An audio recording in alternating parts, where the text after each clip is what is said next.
All right, good morning, everybody. Yeah. All right, so Sunday, Mitzvah Shem, we will we're gonna go to Slichas at 6:45 to 7:45, davening 7:45 till approximately 8:15. We will reconvene in here afterwards, do Hatar Sandarim for, 5 minutes or whatever it is. Then we'll do Daf Yomi for around 8:15 until when we finish. So that is the till 8:15. So we finish out 9:30. And when's the Prus Bowl situation? When's the Prus Bowl? 9:30. 9:30. So perfect. Yeah. So okay. Epic. That works out great. It's All not right. epic. It's okay. You'll go to the bathroom. All right. So today is Daf Ayin Tess. Eileen and Tessie is both. It's the double whammy. Eileen and Tessie. Yeah. I am just. Not all the Masechtas and Shas have it. All right. So we left off at Ayin Ches of a Bays, 3 lines from the bottom.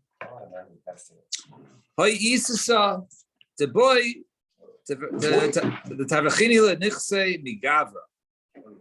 There was a woman who wanted to go ahead, and she was getting married. She wanted to go ahead and basically, hide her assets from her husband. Right? Hide them, not give it over to, right? It requires it, right? So it was, right? So what did she do? She wrote over a star to her daughter. So so she wrote over a star to her daughter, basically saying that I'm giving you, this property is yours. So what happens? She got married. She says, I fixed that, right? Husband didn't get it. It's hers. Can't touch her. Sorry, it's my daughter's. The Igor she got divorced. So wait, she did this before she was It was her daughter from previous marriage. Oh, sorry. Yeah. Oh, okay. So she was engaged. Sorry, daughter from previous marriage. Gave it over to the, and then all of a sudden she gets divorced. So she goes back to the daughter. She says, "Okay, I'll take the land back now. Hey, I need that back, right?" So she says, "What do you mean? You gave it to me." So I say, and now at the time when she gave it to the daughter, right? I'm just even right. So Rashi brings down this case, right? I'm reading from the bottom. Rashi says, matana el avriach v'lo shetiska bahem habas itamin hi o tiskarish. She told the witnesses who were there at the time of the document when she gave it to her daughter, by the way, it's not a real gift. I'm only doing it to prevent it from going to my husband. And if I ever get widowed or divorced, I would like it back. It's not just saying I want it back. The girl says, her daughter says, well, I got a star. Right? So they came before Rav Nachman and Kari, Rav Nachman star. He tore up the star because he said, okay, look, the whole point of it was sort of a ruse, right? To get around, right? The husband, and now he got divorced. So you got to get back to her, and therefore the document is not a document. It's not yours, Miss Daughter. It's the mother's. So Azrav now coming there.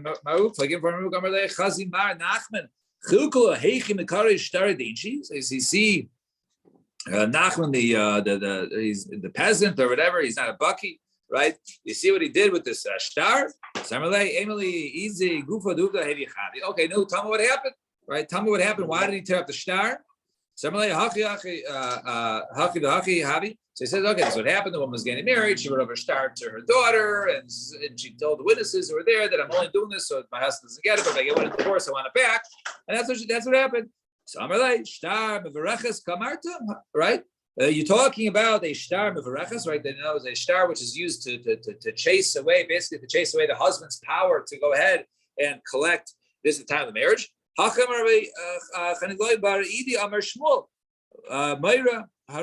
he taught in Yobo star mevareches liyadi akrana. Right? If a star mevareches, a star like this comes to me, then I will tear it up. In other words, since it was told to the witnesses that's only being given to avoid either creditors or husband or whatever it is, and therefore it was never a real gift.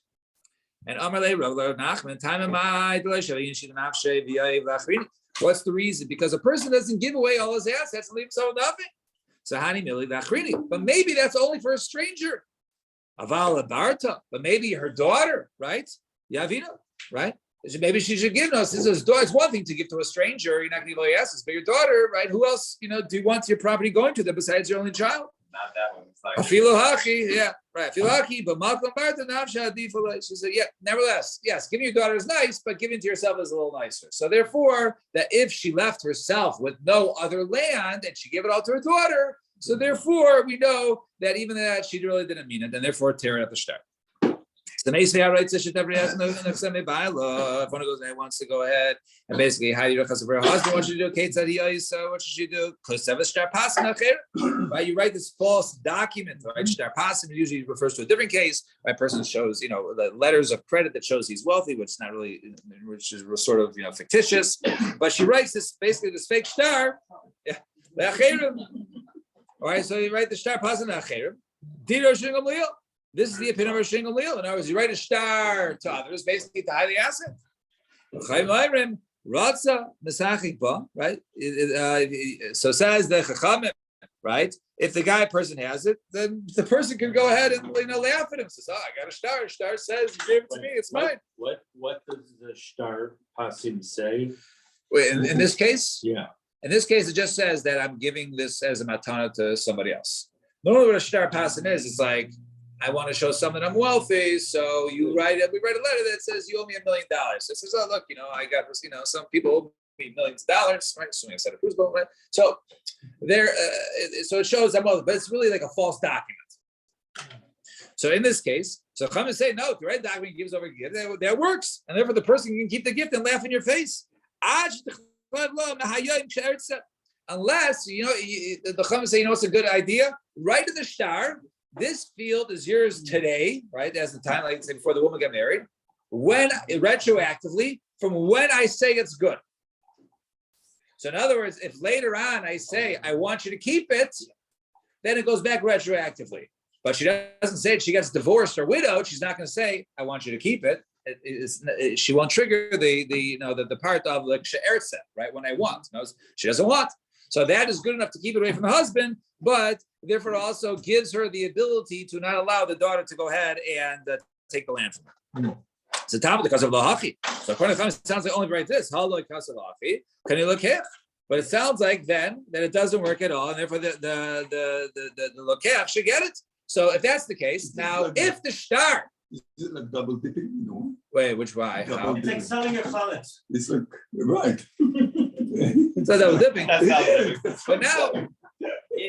So It's another way. Yeah. So the Gemara now questions and said, wait, if it doesn't work to give it to the daughter, so then it's hers. And if it's hers, she's getting married, she become the husband's. Should be written into the ksuba. So you can't have it both ways, right? It's double dipping, right? If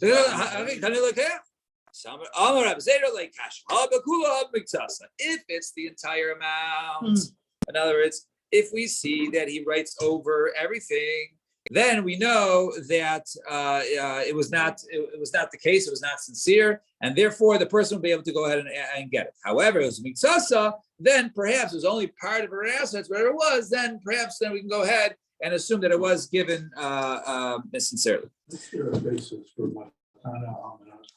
Lachzer. I mean, where do we find that for, or what's the right? Well, the comments. Somebody Exactly. wants to give your lulav an esrog to somebody to Right. shake your lulav. I'm going to give it to you. See what the mitzvah. We have to give it back. Right. That's actually very good. Right. So wait, in this case, Matalman has a hafser. So in this case, it would not override the husband's rights, right, to it. Now, since it's going back now, right, then l'chera, it's since it goes back to her, then maybe it's still considered to be hers. Matana isn't fully given. Like even if you say by lulav, you have to give the person. It's not matana hamas hafser, because then by the first day you have to own it, right? It has to be your lulav, so that even doesn't work legabe that. So it doesn't really, it gives someone the rights, but doesn't necessarily, have somebody own it, at that time, and therefore it would create the problem as opposed to something which is fully given, then fully given back. Then that would be legit. The only question is, how do we prevent, the person from keeping it? So we say here, so I lead okay look at. So if the person doesn't acquire, the buyer doesn't acquire, then the husband should acquire. So Rabbi assume so we say no, that therefore in this case it should become the husband's. So we say no, it doesn't become the husband's, because why? This is similar to what we saw in our Mishnah according to Rabbi Shimon, where Rabbi Shimon said that any nechasim that he doesn't know about, those items, right, he doesn't get. And therefore, she can go ahead and give him away. So therefore, since she wrote a shtar on this item that she's giving as a gift, even though that shtar doesn't work and it's really hers, that's not necessarily considered to be nechasim that are not known to the husband, such as stuff out in Medina Siyam. And therefore, the husband does not acquire it, and therefore it remains hers. Fine. Now Mishnah. Mishnah says, no, she got cash. She inherited cash or as a gift. So now we know by malug, right? The malug is what happens. The woman brings in the property. The property is hers. The land is hers. The fruits every year are the husband's. He gets the payros. Okay? But the land is hers. And if in the case of the profits or whatever it is, and then when they get divorced, whatever it is, so she takes her land back. Okay? Now, so let's say, so if she gets, let's say she inherits land, so very simple, you have that case. Let's say she inherits cash. So is cash considered to be Karen? Karen is the principal, which is the land. Or is it considered to be Peros, money, right? Or the fruits. So if it's not an Nechasim, karka, go ahead and buy land with it. Peros, and then he eats the Peros. Yeah, there you go. Okay, that's case one. Case two, Peros hatulash in a karka. If she gets now, let's say she inherits detached fruits, right? Big basket of fruits, or truckloads of fruits, right? So now, do we say it's Peros? The husband gets it. We say no. Yilkach, man. This since that's all she got. Therefore, these fruits are considered to be that she inherited these detached fruits. Therefore, that's considered to be principal, and therefore Yilkach ben karka. Go ahead and buy land with it, with the money. Basically, go ahead and sell the fruits, get money, buy land, and then Peros. Then she gets the land and he eats the Peros. Now, Peros the karka. She inherits, let's say, land, right? And with the land, there's also attached fruits. Now, what do we say there? How do we view the fruits in this case? So Amra Meir Sheminaisa Kami Yafeb Peros Kami Yafeb Lei Peros. So let's say the land is worth $1,000. And with the fruits on it, it's worth $1,200 because you had the land, the value of the land, and the attached fruits, the crops are going to be $200. So that's $1,200. Okay. So do we say that she just inherited $1,000 and a husband immediately got the $200 of Peros? Or do you say she just inherited $1,200, thousands of land, and there's $200 sort of cash attached to the land? Wait, so says our mayor. Just the payros. So, just or land. the so land. we'll soon see about Chachamim. So that was a little bit stuck, but she basically she inherits. Does it in addition to whatever else she inherits also attached payros to the land. So that payros is not considered. So says our mayor. So he says, let's go ahead and assess how much the land is worth without payros, right? And how much are worth this fruits, right? So it's $200 difference. Well, mice and the difference, so go ahead and take $200 and buy land with it and then use that also as principal. So in other words, the attached fruit, even though it's fruit, it's considered to be principal. All right. So it's like you give somebody a building and the rent proceed comes to you. Well, There that's is a building, but all the rent that comes, that's the Nechsei money Maluk. they come from the rent. That's Nechsei Maluk. That's Nechsei Maluk. Right. That's Nechsei Maluk is that case. She owns the building. He Right, he gets the owns payros, it. the profits. Right. Even though it's attached to the right? Something, if it was attached to the ground, that would belong to him, right? That's considered to be fruits, right? Because that's something So that's the trees itself. that's the fruits. But however, Telushin Makarka was separated, and she inherited something which was separated already. So that's considered to be principal. Right, so the only the Yilkach ben karka since that's principles of Yilkach ben karka who eichel pairs. Go ahead and buy land with it, then he eats the fruits there. Shimon Aimer, He eats the fruit. yeah, yeah, he always eats. Are they not married? They're married. They're getting married. Yeah, can't he share? So Shimon Aimer, makom sheyafe keicho b'knisasa hayra kacha b'siyasa. Says Rabbi Shimon. Here's a good way to remember it. That which he has advantage, or that which he has advantage when he marries her, he has a disadvantage when she leaves. And makam shahira keicha b'knisasa, and a place where he has a disadvantage when he brings her into marriage, he has advantage when she leaves. Kesad, what are you talking about? Yo, right? So peiros are mechaber in the karka. So let's say there's fruit attached to the land, similar to the chamim. The knisasa shalo, when she gets married, so that's already the fruits, right? The fruit started growing beforehand. Great, I'm already, ahead, right? With siyasa, however, if he divorces her and there's fruits attached to the land, we say shalo. We say, oh well, now this is hers. That's lushna karka. If she inherited something which was separated, then knisasa shalo. Then when he enters it, it's hers, it's principal. And therefore, he's at a disadvantage. But when she leaves, then since they're detached, we say they belong to the husband. He can take all those shalom. Fine. Now, Zak the Gemara. So Pshita Arabate. Now we're going to go ahead a little investment case. So Pshita Arabate. If over here, in other words, that she gets she has money. She has the opportunity to buy land or houses. So, right, land is much less labor intensive. You buy the land. If it's bati v'dikli, you can buy real estate, let's say a house or trees, right? Dikla. So bati, bati, right? You buy houses. Dikla vilane, if you have the palm trees, which is very long vilane, or other trees, dikli. So then you go ahead and take the palm trees. Ilani dikfani, if you have trees or vines, ilani, the trees last longer. And Abazardosa, I'm sorry. So it's saying basically the one that is the safer investment, right? The less, the less risk, less work, right, is a better investment. So if she goes ahead and inherits money and she has the option to buy A or B, right? He says, "I'll go buy, a house and rent it out," and she says, "Buy land." You can go ahead and just to clarify here, the Mishnah. Yeah. She comes with the land before he gets married to her, right? She brings the land. She inherited the land before. She inherited the land. She comes to the marriage with the land, basically. She's a rich woman, married rich woman. She comes with the land. Now the pelot, while he's married, the pelot comes. No. She After they're married. right. In this case. She inherits after they're married. Yeah, that was the previous case. That was the previous Mishnah when she was trying That's what I wanted to Now, do. right. Okay. Right.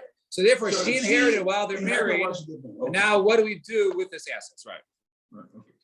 So in this case, so she inherits the cash now. So what does she do with the cash? Buy land instead of the land. Goes land, Right. houses to rent out,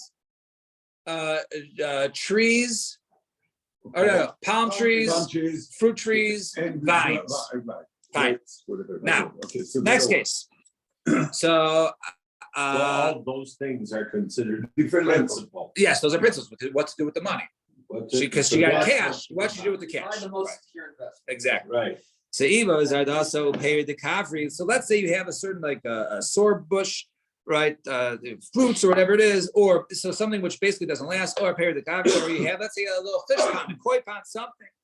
So Amila Pere, some say that this is considered to be fruits. Now, let's say they came along, that's considered to be fruits, and therefore that'll be the husband's. Some say karnan, some say it's principal, and others because it's all, if it's something which is completely consumed, right, then it would be considered to be karnan principal, and therefore you have to go ahead and sell it and buy something else with it. So Claude Milsa, the gazi machli pere and gazi machli karna. If it's something that basically rejuvenates, right, year after year, then it would be peros, right? If it's something that basically is one and done, it gets consumed, right? It doesn't return, then it's considered to be principal, and therefore you have to sell the entire item and go ahead and buy and buy with that money, right? Fine. So some say Rabbi Yishem, Rabbi Yanai, some say Rabbi Abam, Rabbi Yishem, Rabbi Yanai. Hagoynev, Vlad, Behemes, Malug. One who goes ahead and steals the animal of a maluk. So in other words, she inheritance fell to her, right? While she's married, a cow, and it gave birth. So now, is the animal that was given birth, is it considered to be part of the principal, part of the value, and therefore she owns that animal, right? And a payers come from it, the second and the baby. Or do we say the baby is the fruits of the mother? So Vlad is malug and a person steals it. So the husband takes it. Person steals it, you pay the woman. In other words, it's part of the Karen. That's part of according the to principle. Meir. That's according So let's to see. Shita. So come on. So let's see. So come on. Like Rabbanan, like Chananya. Well, it doesn't appear to be like Rabbanan or Chananya. Where do we see that? At the time in the Bryce, we have Lad Behemis Malug. Labal. So the offspring of an animal of Malug goes to the husband. Right. So right now the Chamim. And Vlad Shivcha, and let's say she inherited a maidservant, right, Maluk, and then the maidservant gives birth. Isha, she owns the daughter, the baby. She gets the shivcha. That's part of the care and the principle. No.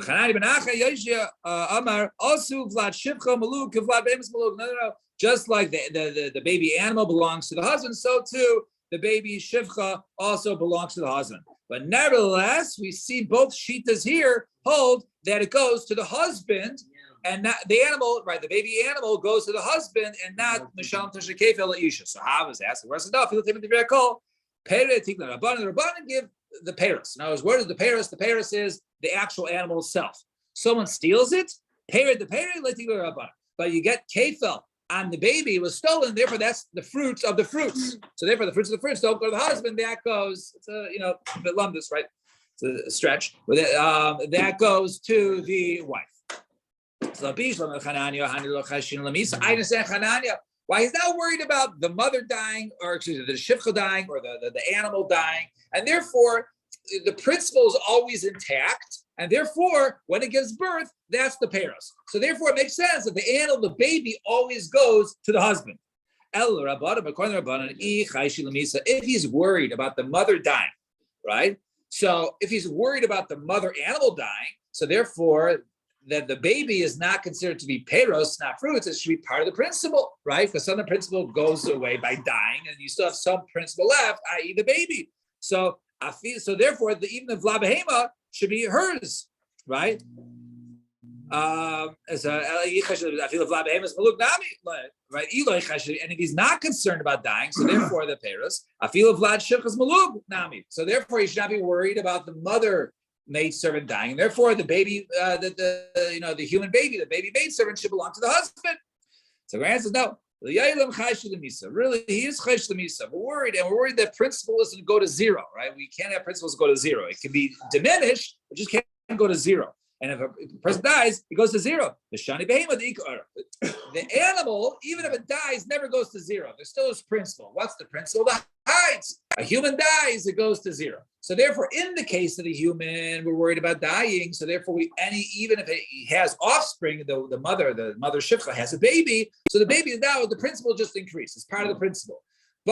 And therefore, because if the mother dies, then you're left with nothing. So therefore, it's part of the principle. But in the case of the animal, even if the mother dies, it still has $100 worth of hide. So therefore, even though the animal was worth $1,000 before and it died, it's still worth $100. So it doesn't go to zero. Since it doesn't go to zero, anything that it produces is now considered to be paros. Also, you can feed it to Chloe. To what? Yeah, right. There's value. So Amrav Huna Bar Chia Amar Shmuel Halach Chananya. The halach is like Chananya that said. The Chananya said the Vlad Shivcha is just like the Vlad Maluk. And it's considered to be pairs. And Amar Rav Nachman Avagadam Shmuel Chananya by the Chananya she Nizgarsha.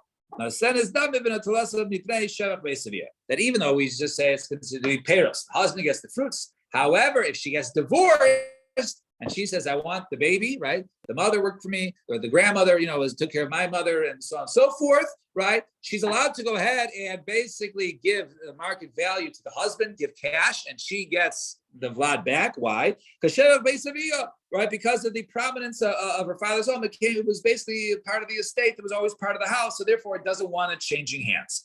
And Amar Rav Nachman, is the chalva if the person, if she brought him a goat for milking, or a sheep to go ahead and shear, and chickens, hens to give eggs, the decal of teresa for palm trees for fruits. Go ahead and keep consuming forever because there's always some sort of principle left. So even if it doesn't produce fruit, it's still considered to be wood. The chicken stuff, you sell the feathers, and so all these things, items, there's still some principle remaining. Since there's principle remaining, anything that comes from it qualifies as paros, even though it gets diminished all the way. And Amarav Nachman Ailele Glima. Even if, let's say, she brings in some sort of, I guess, unisex coat or something, Pere Havi, right? Therefore, the using of this coat is like Peros. You can go ahead and use it for, even though it starts to wear out and becomes almost worthless, there still is value to it going down. Therefore, the usage of it is considered to be Peros. Hareza, that's considered the so command. So who is that? Like like this following Tana. The Tana with if you have like a salt, what are they called? What? A salt mine or whatever, right? But it basically rejuvenates. It keeps coming from there. Or bachol, or also sand. Hareza Peros. You can never, it doesn't run out of salt. It doesn't run out of sand. And therefore, the usage of the sand and the salt mine or whatever it is, right? What it deposits, I guess, by the salt water, and then the waves come in, and then the salt remains, right? The whole, right? So since there's always salt and there's always sand, it never runs out. Therefore, the usage of it is considered to be using the Peros. However, however, if you have a sulfur pit or aluminum or something that is metallics or something, which you can go ahead and mine it and take it down to zero, right? So if you use it up up the quote unquote Peros, it goes to zero. Now that doesn't sound like Peros, it sounds like the actual tree itself. So Rameir Karen says it's Karen, right? Because it's basically valueless. It's still considered Peros. There is some sort of usage afterwards, right? And therefore, since there's a small benefit, right, they can use afterwards, it's not like cash where you use it all up and it's gone. There is still something remaining of it, and therefore that qualifies as Peros. So to the coat. The coat was worth $1,000, but it's used down, and now it's just a rag. It's a shmata, but a shmata is still $5. So therefore, it's considered to be Peros. And Shimon Aimer, Malcolm Shiyaf Kaichos, so Rabbi Shimon says, the Mishnah does know, so it depends, when he marries her, so anything that he's an advantage in, he's disadvantaged later, but disadvantaged later, he's an advantage in. So Rabbi Shimon Tanakama, he's the same as the Chamim. Samarava Mechubrim B'Shas Yitzia Ika B'nayo. What's the difference? Attached fruits at the time of when she gets divorced, right? Because if you look at the Mishnah, the Chachamim are only talking about when he marries her, right? The Chachamim over there say that which is attached is his, right? And that which is detached is hers, right?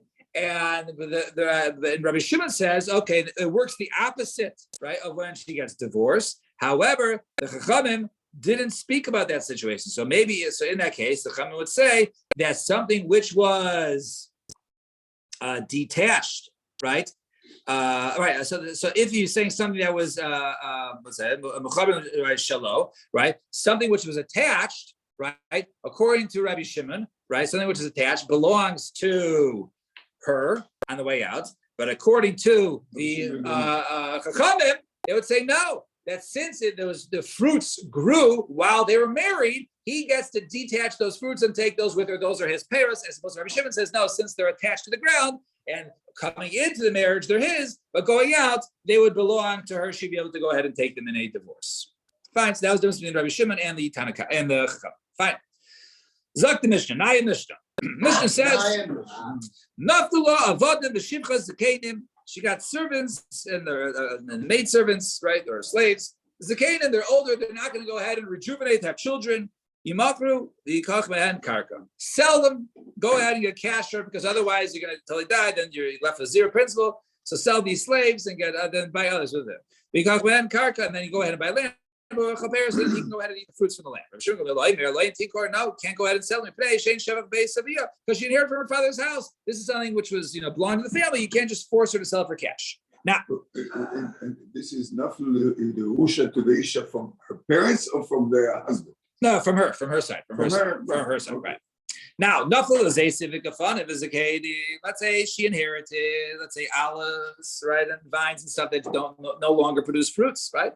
So you might go ahead and sell them because if you go ahead and you use them right now, you just use up the principal will go down to zero. So therefore, go ahead and sell it. Because man, go ahead and buy land with a comparison. He eats the fruits. And Rabbi Yehuda is similar. He said like Tim. No, the orchard was like in her family's name. You can't go ahead and just sell the orchard and buy something else. But you can sell the parent.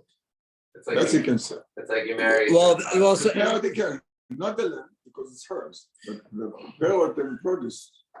Yeah. What in her. That's what we said. Right. Yeah, no. The only thing is, if it's only Peiros, but over here it's not only Peiros. If it's Right. only Peiros, then that Peiros actually becomes the principal. So, we're only talking about what it fell to like a field that was hers. But let's say she had this orchard, right? That felt it wasn't their main family's thing. It was trees out further on. They don't have much more life in it. They're not going to let it rejuvenate, and other trees will not grow up in there.